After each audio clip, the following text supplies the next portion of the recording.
Hello, what's up guys? For today's video guys, meron po akong isi-share sa inyo na tips sa mga TV dyan na hindi smart TV. So, sayang naman kung ibenta natin at bumili tayo ng smart TV. Kaya, meron akong tips sa inyo.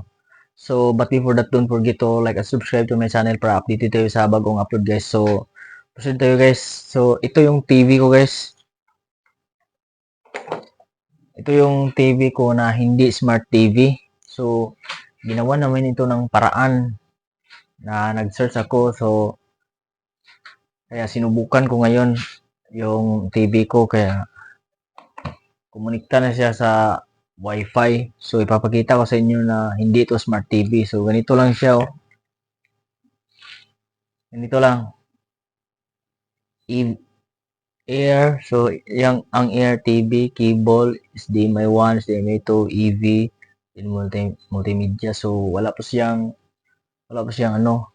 Hindi pa siya smart TV, hindi pa siya makonekta sa Wi-Fi, tapos hindi tayo makapanood ng mga movies sa mga YouTube, Netflix. So wala talaga, so antenna talaga dito at pwede din ito sa mga signal.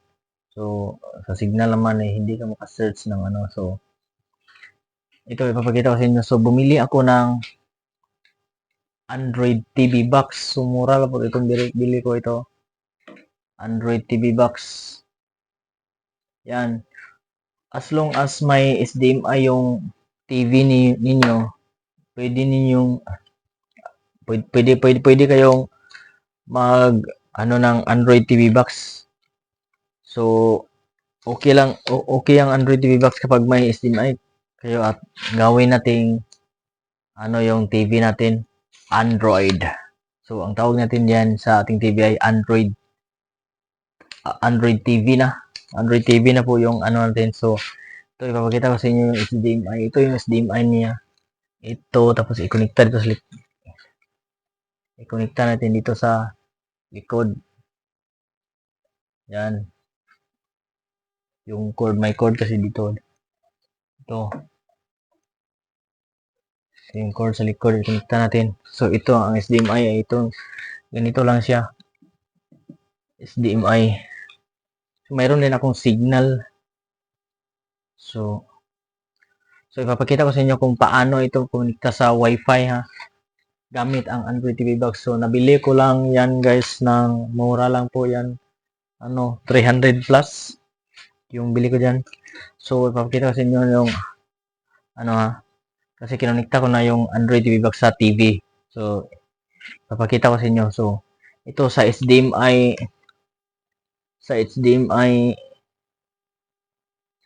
2 ko nilagay yung Android TV box. So bukan natin. Yan. Ito kumonekta siya. So sa YouTube ito. Papakita ko sa inyo yung ano ha.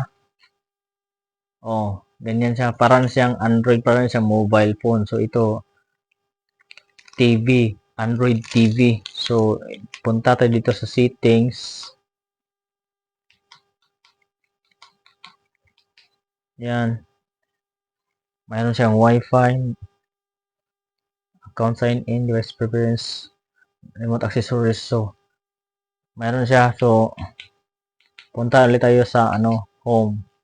So dito sa apps, meron siyang mga apps ito. Marami mga apps parang siyang mobile phone. So ang ano to sa smart TV, direct na po yung smart TV kasi nasa TV na po yung ano. So itong nasa picture na to nasa TV box, sa box sa taas. Yan, kung walang box, wala din ito. So ito lang yung komunikta sa TV. So ito yung parang siyang mobile phone. So may Netflix, may YouTube TV. Madami po siya. Guys, magpipilian natin. So subukan natin sa TV. Sa YouTube. So yan oh. Yes, marami na po diyan oh. Konektado na po siya sa YouTube. So ang ano lang to, i-try natin i-turn off. So sa pag-turn off natin guys, yung unang-una yung mapapop up yung ano niya. Kasi ito Android TV box ito eh. So i-open natin ha. para makita nyo yung ano.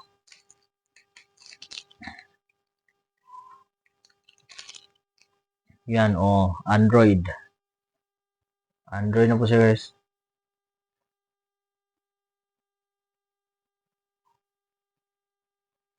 Tingnan natin ha. Yan.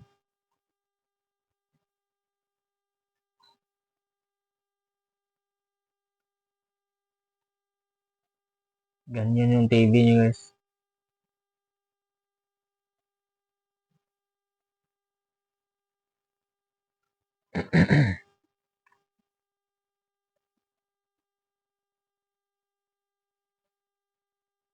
Android. So, yan na po ang lalabas, guys. So, ang kagandahan nito, guys, is pwede ka mag-install ng application dito sa Play Store kasi may Play Store kasi dito sa baba Play Store. Yan, i-click ng Play Store. Pwede ka mag-install ng mga like Facebook or ano yung gusto mong i-install. So, hindi ko pa na-sign in yung Play Store, Google Play niya. So, pwede ka mag-install dyan ng mga application like games, like mga apps na gusto mo, music. Pwede. Pwede din ito video key.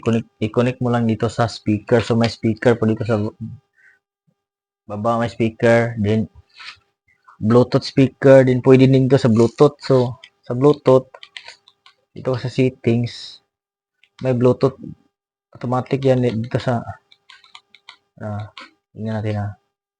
May konektado ito din ito sa Bluetooth. So, magpa-pop up dyan kapag mayroon ng ano dito sa general settings pala. General settings.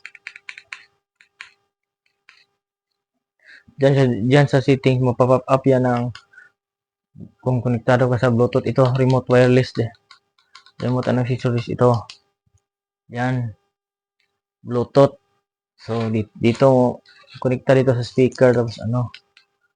So pwede kang mag-video key gamit ang YouTube.